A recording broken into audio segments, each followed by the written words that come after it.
welcome to Season 4, Episode 5 of the UX Research Rundown podcast.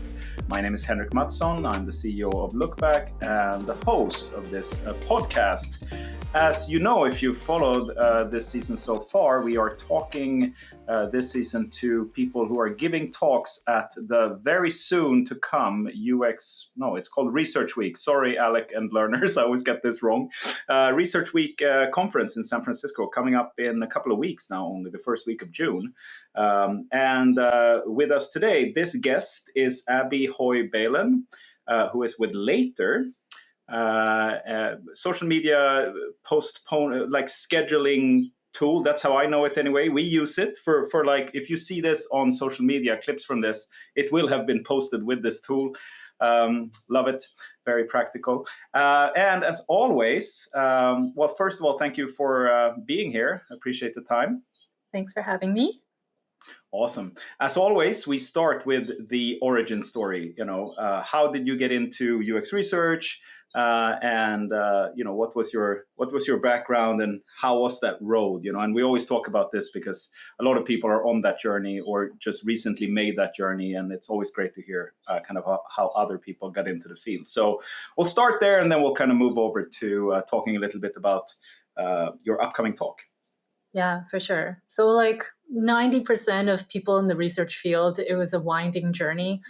I took management information systems. I have a degree in business with a focus on MIS at University of British Columbia here in Vancouver, BC.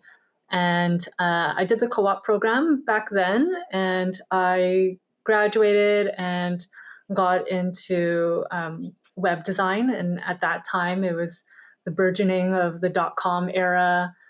So, I'm dating myself, but we were using Flash, right? And so, I taught myself some CSS, HTML, and then boom, it's like web design. And so I was in that field for a few years, and one of my colleagues introduced usability testing at the time. And our clients were primarily in the utilities field, and so I started to incorporate it more and more into my work. And I have to be honest, I was not a good designer. I was a really bad designer. And proof in the pudding came when I like to tell this story because it's kind of like mildly offensive. But I had designed this login screen, and again for utilities, and there were crossing pipes and things like that. And during the stakeholder meeting, one of the stakeholders raised their hand to the project manager and said, does anyone see a swastika in that? And it was like, no, okay, that was a clear stop to my design career as, wow. Asian woman. You're just into the work and all of it, like accidentally designing bad patterns and absolutely the worst pattern possible. The worst pattern. Yeah, there aren't a lot of bad ones, worse ones than that. Wow. Yeah, that's a sign to rethink what you're doing, I guess. Absolutely. I was like, this is exactly a clear sign. I should not be moving down this path. Luckily for me, I had enough research or kind of like initial research experience to join HSBC at the time. And then I became a UX architect there. And so went from wireframing, and then there was a kind of like a calibration of skills, and I got moved to research. And then that was truly the beginning of my research career. And that was, from the start, it's been over 15 years, right? And so, and then researching for global products, and then eventually, after a few years, found my way to Later, and then really, really got into product research. Right. Cool. Awesome. Wow. I love that story. It's so silly. It's when you're just like into the work. I guess this is also like a reminder of the good old days when design was more like you went away and you did your own thing, and there wasn't this like iterative like review process all the time. It was just like straight into the client meeting, and it's good to show your things early and often. I guess that's the lesson there. Oh wow. Exactly. Awesome. Well, there's so many designers out there. It's good we got another researcher. So that's great. Cool. Awesome. And what are you going to talk about? Wow, it's really in 2 weeks now already. What is awaiting us on stage? So I will be talking about solar-powered research. And what that means, I probably without trying to give too much away, is how can we, as a research function, diversify ourselves and get closer to the money and not move away completely, but expand really from product research to other areas. Right.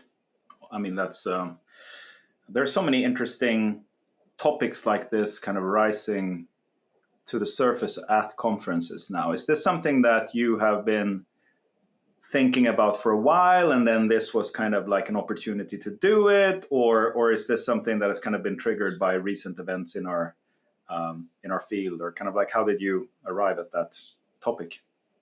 Well, it's kind of funny because I didn't apply to talk in the first place.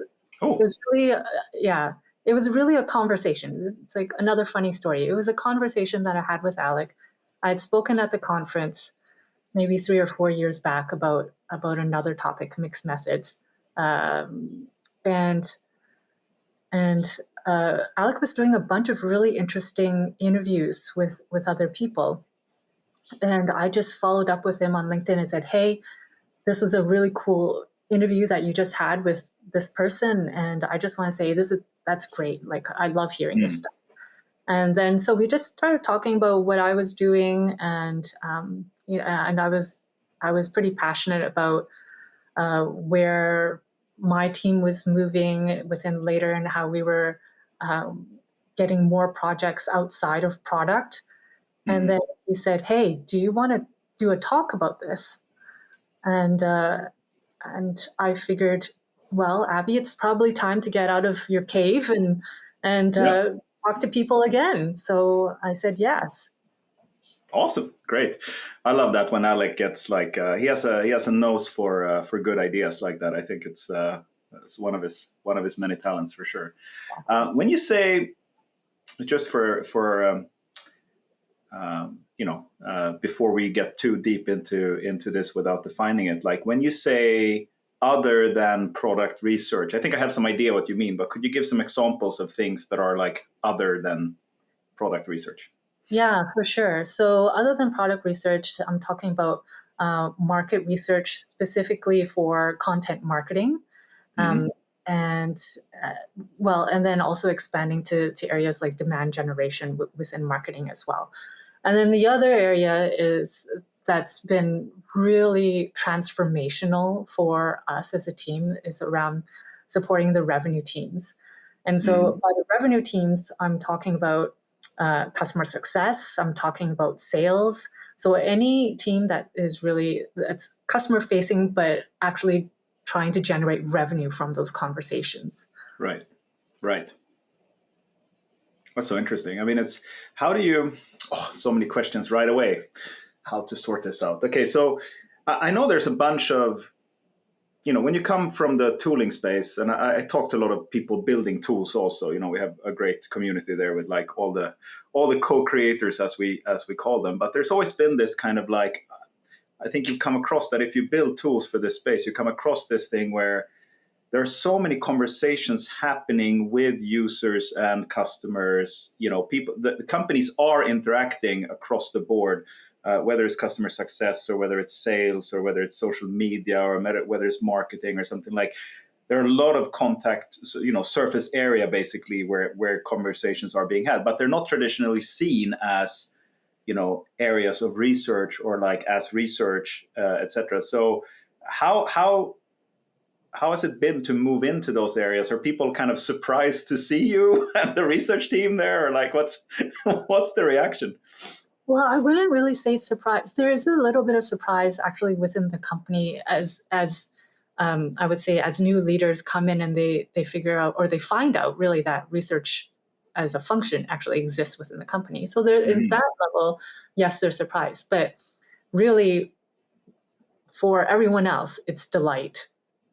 Right. I have to say, because then they get to collaborate with a team that actually has some inroads and can understand like what methodology to use to answer the questions that they have, right? And so I know that for the revenue teams, for example, it really comes down to, and I mentioned this earlier about getting closer to the money, right? How can we get the organization as a whole more successful through using research as a partner, right? And so with that, it's really been a delight factor because of the data that we can bring in to enhance those customer conversations, as an example. Right.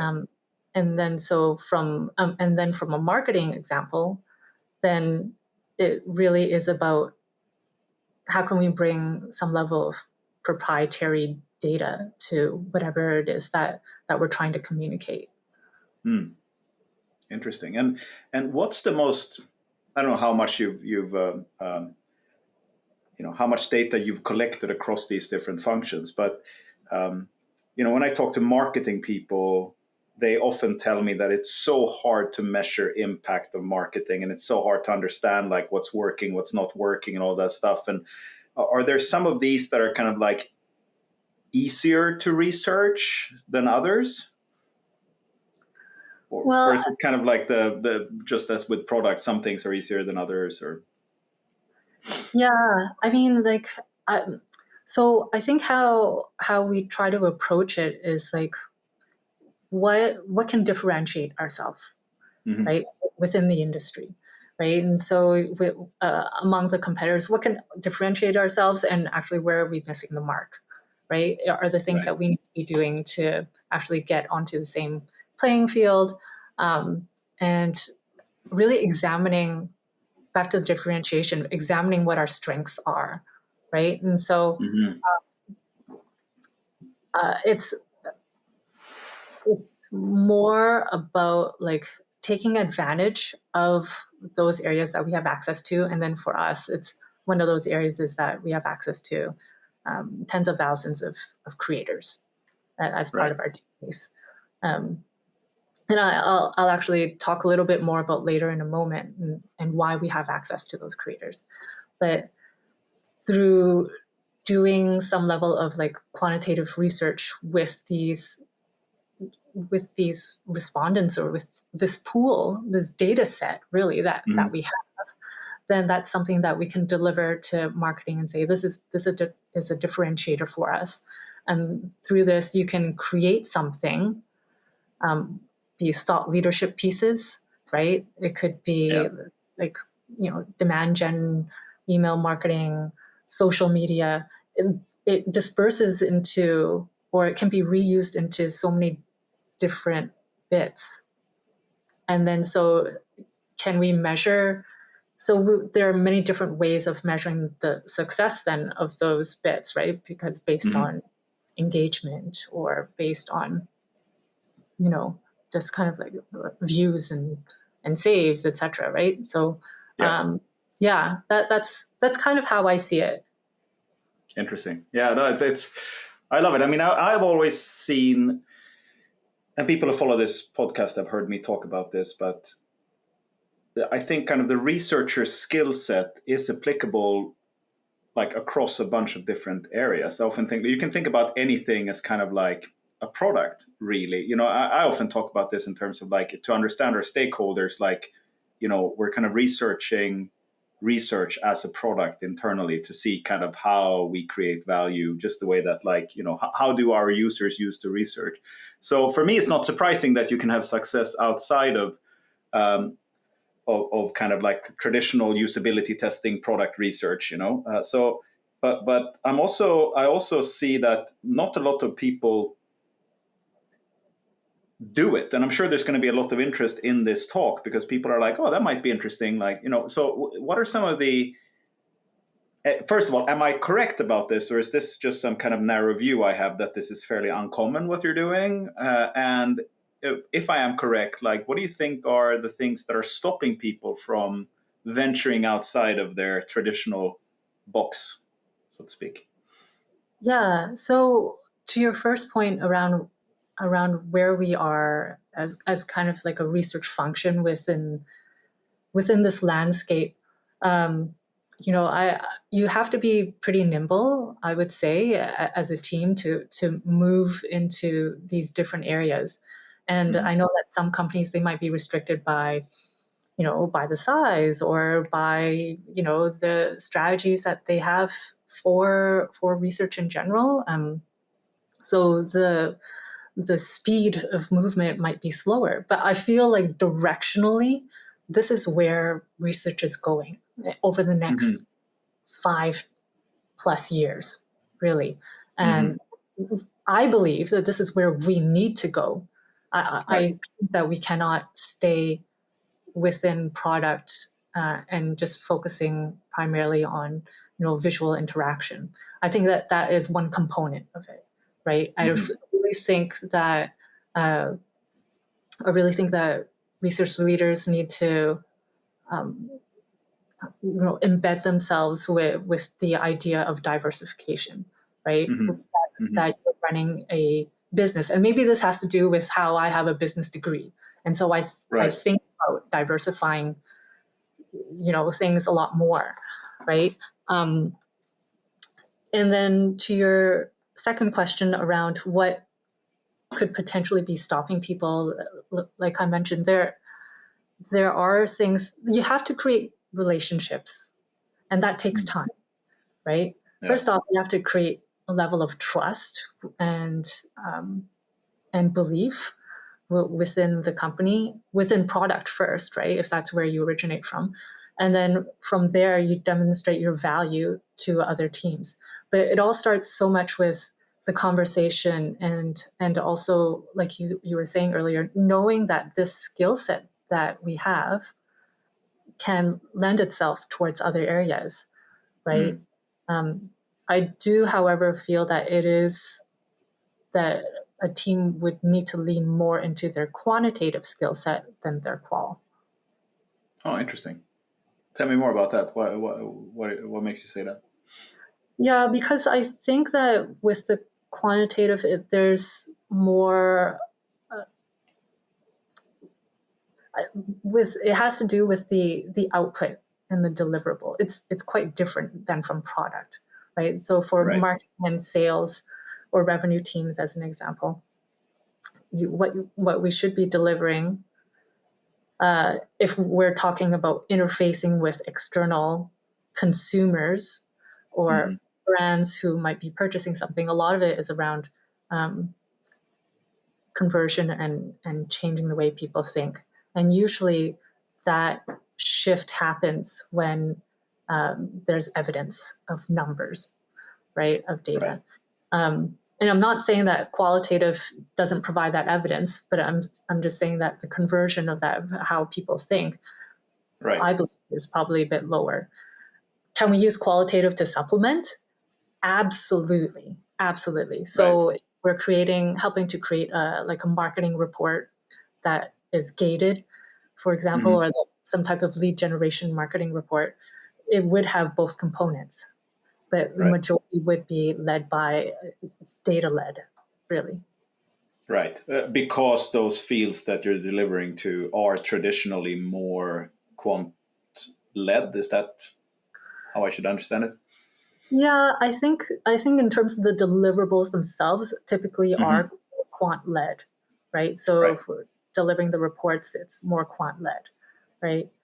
If we're delivering stats to a particular potential prospect or a customer, trying to convince them and say that, hey, I'm just making this up, like 60% of creators or 70% of creators use Instagram Reels. You really should be pivoting strategy towards that.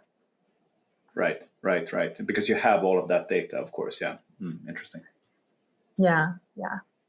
Cool. So I want to go back to something you said before, because I think, interesting time. Let's call the times we live in now interesting. That's kind of a diplomatic term for a lot of that summarizes things, right? A lot of change. Some of it is kind of like financial stuff. Some of it is just unpredictability in the economic landscape. And some of it is like new technologies like AI and stuff like that. So when you say, like, we need to move in this direction as a field, like this is where the future is, we have to move over the next couple of years. This is like, if I'm almost getting a feeling that you're saying that, like, if the people who stay put are, dead, basically, it's like that there's no future in those areas, and the future lies in these other areas. What of all of these things that I'm kind of, or something else is kind of, driving this stuff? Is this a technology? Is this an AI thing, or is this a kind of the business landscape changing, or what do you think is driving this change that you think we need to adapt to? Yeah, wow, that's a good question. It is part, I cannot deny that AI is a factor in any and every aspect of change for any industry. And I think that, like, the other part is you look at product research and UX research as a whole, it is a maturing area, right? Design patterns and design systems now are much more mature than they were 5 years ago, right? You're going to be anticipating huge amounts of change. I mean, maybe a bit outside of AI, or even incorporating within AI. Like, I don't really see it changing hugely unless, we start designing for very, very different platforms, right? So that's part of the reason why I feel like there needs to be this expansion of thought in beyond product and into other areas, because I feel like there is a need also, and there's a gap in white space within those areas that could really use research. That's the way I feel. And maybe, like, I don't know whether also maybe the idea of moving closer to the money might be uncomfortable to people, because I think traditional research is very altruistic. Right. Interesting. And I wonder if there's also a component of, I've had a couple of these. It was the first time I've talked with someone about it in these exact terms that kind of you're framing it in now. So it's super interesting. But I think there's a general discussion now following kind of the downturn in our industry and a lot of people getting laid off and all that stuff, like budget cuts. That I feel there's a lot of like a sense of urgency in kind of like reinventing research as kind of a function and fighting for our, no longer for the classic seat at the table, but actually for like survival within organizations in a lot of places, right? So people are trying to navigate and see how it's relevant. And I think one aspect of that, I mean, it makes sense what you're saying to like, businesses exist to make money. And if you can help a business figure out how to make more money, then you're going to, get a bigger budget. That's just kind of in the nature of these things. But I wonder if there's also I've totally seen this altruistic sort of like, hey, that's like, we're not supposed to do that. Like, we're supposed to be the voice of the customer or something, like be the voice of the user or something like that. More like nicer, not so much about dollars. But I wonder also sometimes I get the feeling that, of course, you want to be close to the money and be the one who's helping the company make more money and all of that. But that's also where you put yourself on the line, because what if you can't? What if you try and you can't? Is there also like this kind of fear of really getting some hard, like, I don't know, metrics on your performance or something like that? Do you think that's kind of stopping people from moving closer to the money, or? That's really interesting. I never thought of it that way, as putting research on the line. I see research as an additional input, really. Mm-hmm. We're an additional partner. And just like how as a function, we typically use the concept of triangulation to look at Right. multiple different ways of figuring something out. I feel like other teams would use us in the same way. We are not. It's not a one-legged stool, Henrik. It's Yeah, it's for like sure. three-legged. It's four. It's actually it should be four-legged at least, right? Like Yeah. um, it. We are one piece of the puzzle that can make something successful, Mm-hmm. really. And in my talk, I'll also be talking about other key partners that can be brought to to those meetings and to that collaboration. Right. Yeah.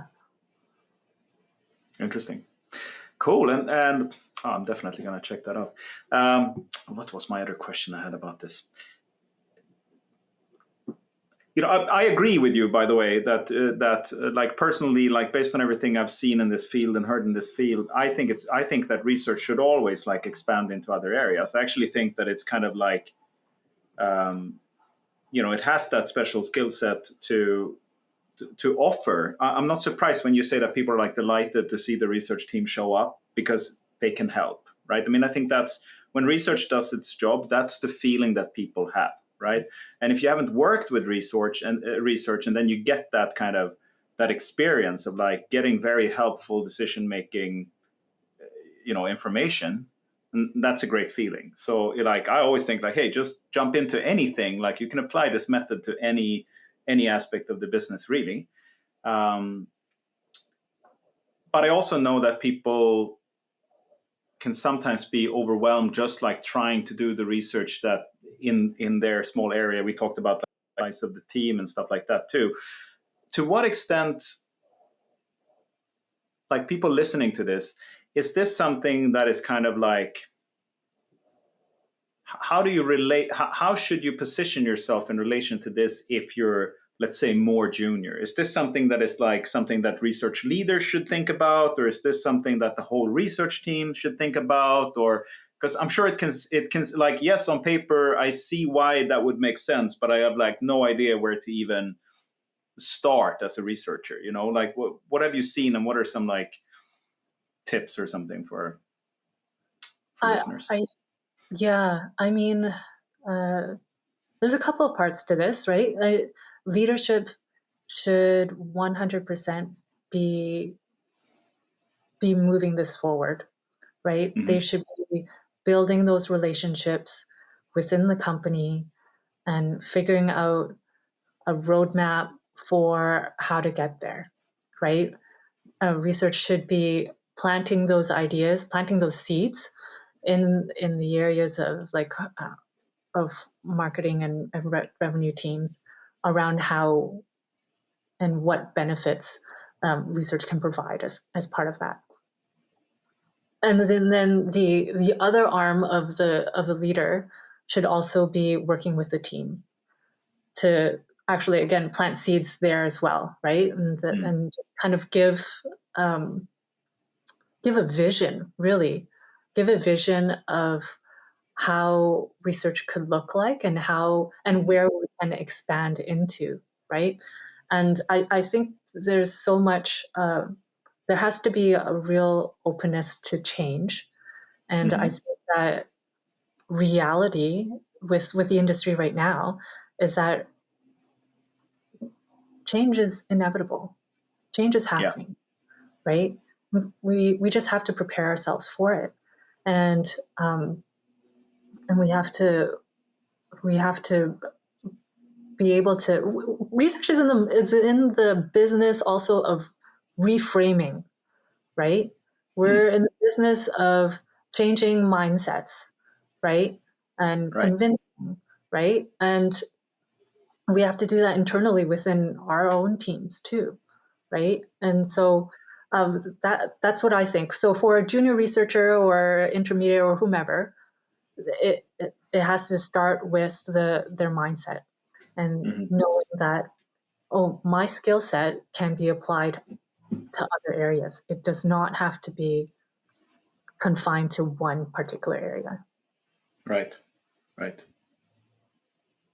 Oh, I love right? it. Yeah, so much of what we do is also tied to value. You know, how you're talking about the layoffs earlier. It's like we constantly question our value and what we can provide. And I want to say that you can provide immense value, and other people will see it. Yeah, it's I think this topic is so relevant, and especially now, but it's always relevant, because I think it doesn't really matter how, obviously when things are going great and everyone is growing and hiring and everything, obviously, like, it's less scary and you can be more kind of take more risks and do more of these reframings, right? Because I think one thing that happens when resources are tight and everyone is worried about their jobs and stuff like that, is like people become risk averse as well. It's like it doesn't feel like the time. There's some paradox there, where it's like, on the one hand, rationally, like, you should probably be breaking new ground and trying new things and trying to reframe, right? That's like, there's opportunity in these times as well, but it's also scary to do it, because you don't want to, like, waste, like, you don't want to, like, do something that doesn't work. You don't want to take any big risks. You don't want to do something unfamiliar. You don't want to, like, so it's I think it's a super interesting and super relevant topic, and it's like, directionally that's where we want to go. But what I'm trying to kind of figure out and help people figure out also is like, well, all the practicalities of this, right? And I think that's why it's so important, like you giving talks like this, but there are other people also talking like similar things, where like, hey, we need to, like, actually adapt to this, because that's kind of you're having a message here of, like, agency, basically, like, hey, we can actually do something, and not only can we do something, we actually have a great skill set for reframing this thing, right? So good. Like, what else should people, without give away as much of your talk as you want here or not, but like, what else are some things that you want people to take away from, like, your message here, in terms of actually making this thing happen in their own organizations and with their own teams? Yeah, and I get it. It's, right now in this day and age, operating out of a sense of fear is real. I get that. And maybe listening to some of this might feel a bit overwhelming too, because you're asking yourself questions around, how am I going to get there? How will I succeed? How will I bring the team there? How can I, as an IC, do this type of work? And this might be a partnership between the leader and the IC, or like a senior IC, really. But when having those early conversations with other teams, I would try to pinpoint and identify, like, one idea, like, what is one project that you can do for them, and then use that as a starting ground, right? And have that one project, again, really lean into the methods, skill set that researchers are experts in, right? And that's how we started, right? And we, once you kind of get that initial project under your belt and they see the value of it, then I guarantee you that will have demonstrated a business need, and that business need will in turn become flywheel. You're going to have this flywheel effect. Just the funny thing is that you do have to be, I guess there is some degree of patience, right? That needs to happen, because they might, the other teams might have to follow their own roadmaps. It's not like we got here overnight at all. But I think that it's important to to have those initial conversations and to try to demonstrate, we have value to provide here. We can offer this benefits to you within this space. We can help you, like you were saying. Yeah. I think, you're onto something that I think is super important there, that I see like across all the conversations I have with different research teams. And it's like that kind of a reminder of the importance of like researching your stakeholders and find that one idea. It's like listeners, faithful listeners to this podcast will laugh now because I always go on and on and on about stakeholders, but it's just something that we see in the research when we've been researching researchers doing research for like 10 years now. So it's like, you just see all of these things. And I think what you're saying about that kind of like, spend some time using your research skill set to find that one idea. It doesn't have to be perfect, but there's like going to be a couple of those where like if you deliver just a little bit of new information in that area, people will be like, more, give me more,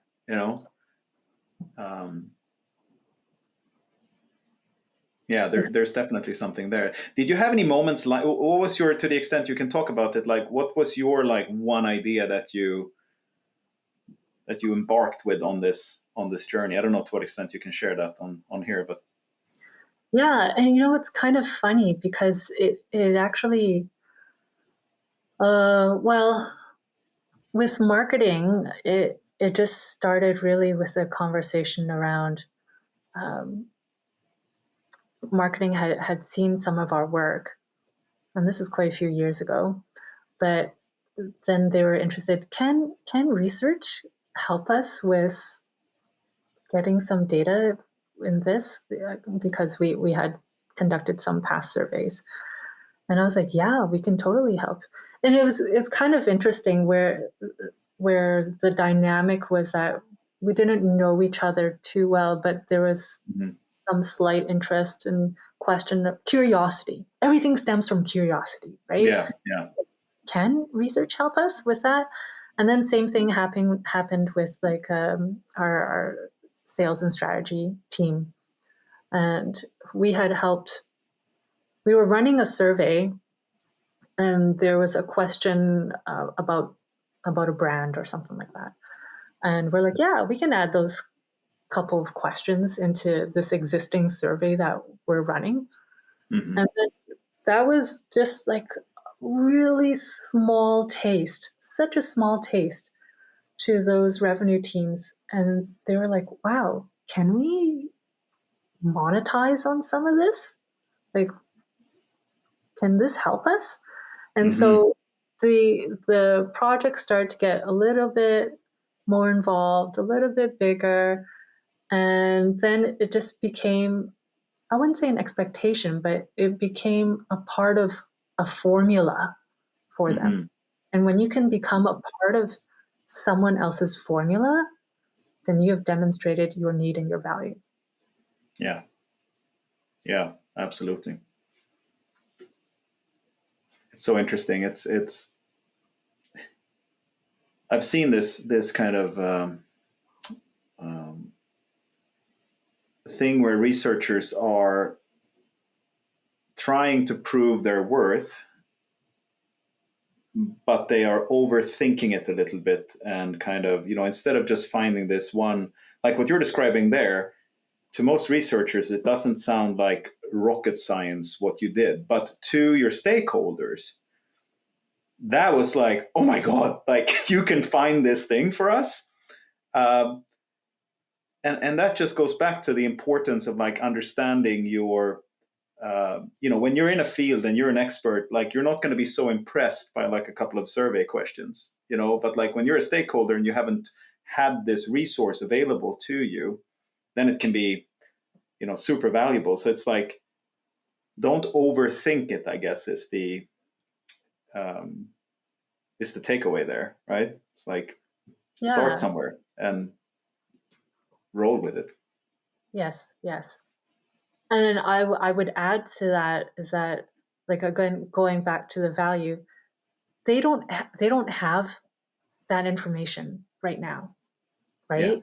And again, like the method that we use is not going to be so different from what we use normally, but it's really the data, proprietary data, that isn't available elsewhere.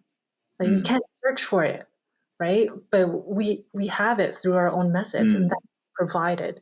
And so that's special. That's different. Right. Oh, I love it. Interesting.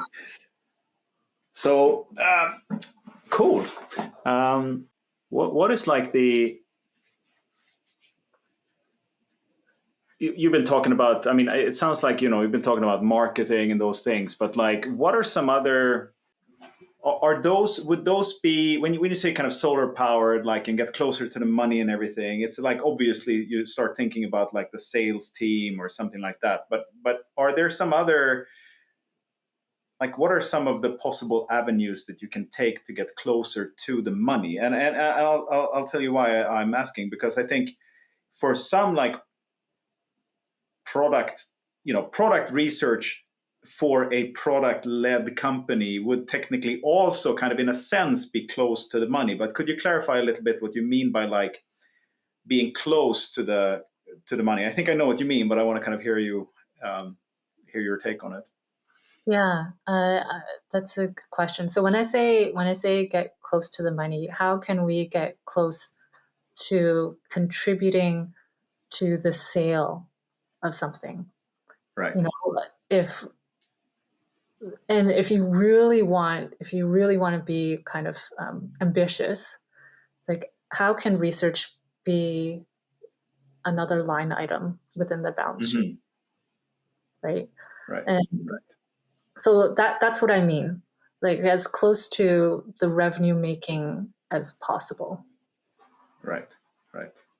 And that can take different forms depending on your product and everything. So it's, that can, it's not just necessarily getting closer to, let's see if I understand you. It's not about necessarily getting closer to the people who are doing the sale, but like getting yourself involved in the selling the things that we sell, basically. Like not necessarily just working with sales, but whatever form that takes. Yeah, exactly. So it's like, can we be another input into making a successful sale, right? Right. From a product perspective, there are ways that you can kind of measure that, but it's a bit more indirect. And sorry. And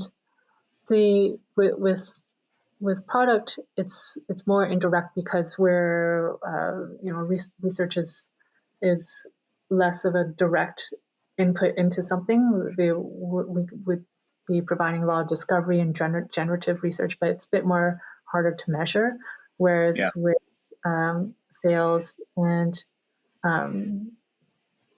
then we can say that as part of the ACV or MRR for this particular client, research was part of that. Right. So no, it's a good point that this kind of it's when you say getting closer, it really kind of what you're saying is make it less abstract and more kind of part of the way that the organization measures money, basically, right? Yeah. It's that kind of interesting. Yeah, it's literal. It is a literal saying. Yeah. Interesting. Oh, I love it. I think the future of research is bright, but I do think it is changing, as you're saying, and I do definitely think this is one of the ways that we need to go. It's not hasn't traditionally been areas of a business that are heavily populated by researchers, but I think kind of your example here, like, why not? Let's just move in there and see what happens, right? Yeah. It's funny. Awesome. Cool. We're all about experimenting research as a field, and why not experiment with how else we can expand ourselves? Yeah. No, look, I preaching to the choir there. This is actually one of the areas of like, I don't know if I ever write a book or something about like what I've learned researching researchers is I think this is so fascinating. Like I've talked to other research leaders also about like similar things, about how to organize to like be closer to the value generating aspect of the business, right? Be closer, could be closer to leadership, could be closer to, be more, have a seat, the classic seat at the table. It takes different forms, this kind of thing. And then whenever I talk to someone about it, and this was not an exception, it's like, well, turns out the research skill set, whether it takes and I'm not talking about like conducting an interview, but like, reframing, I think you said, like kind of exploring, figuring out what has value, what works, how people will use the thing. Those are exactly the skill sets that we need to move into these areas and be useful, and be valuable. And yet we see so little of it, and I think that's like such an interesting phenomena, And I don't know why it is, But every time I have a conversation like this, I'm getting another dimension of that thing, basically. So I guess everyone like you is kind of contributing one piece of the puzzle to evolve research into all of these things, right? Something like that. Yeah, love it. Yeah. Sorry, like a bit of an end rant inspired by your talk. I don't know if these patterns are like visible to other people in the field who have had similar conversations as me, like, or if this is just me like moving into an alternative universe now because I'm having all of these interesting podcast discussions with all of these leaders in the field. Plus I'm doing research on researchers. So, but there's definitely something here for sure. So, but if you want to know more about this stuff, dear listeners, then you have to tune in to Abby's speech, which is going to be in a couple of weeks now in San Francisco. Is it on the Thursday? Yeah, it's on the actual conference. Okay, cool. Mm-hmm. Awesome. Cool. We've reached that point where we have to start rounding off the conversation. The time just flew. I thought this was super interesting. Is there anything you want to kind of, pitch, anything you're working on, anywhere that people can follow you on social media or something like that if they found this interesting? Yes, you can find me on LinkedIn, Abby Hoy Baylen. Also, I am hiring a senior researcher to be based in Vancouver, BC, but we may expand our search elsewhere. Cool. And then you'll be working on all of these cool new areas, the future areas of research. Yes, exactly. Awesome. Cool. Very, very good. Okay, well, thank you so much, everyone, for listening. Thank you, Abby, for being here. And see you in San Francisco or online. So happy researching, everyone. Bye-bye. Thank you.